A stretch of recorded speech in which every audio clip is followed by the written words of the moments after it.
Лудогорец записа второ поредно равенство. След като миналата седмица шампионът се препъна в Разград срещу Ботев Пловдив, сега и другият представител на града под тепетата Локомотив измъкна точка от орлите.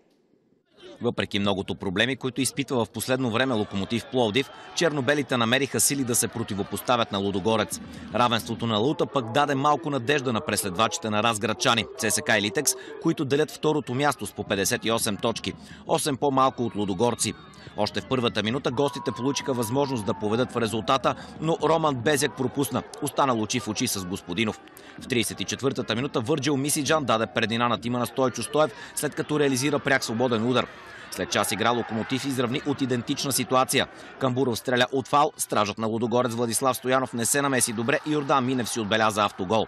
В 88-та минута Камбуров можеше да остави трите точки в Пловдив, но ударът му се отби от гредата. Именно голмайсторът на смърфовете бе избран от потребителите на сайта agrupa.news7.bg за играч на матча.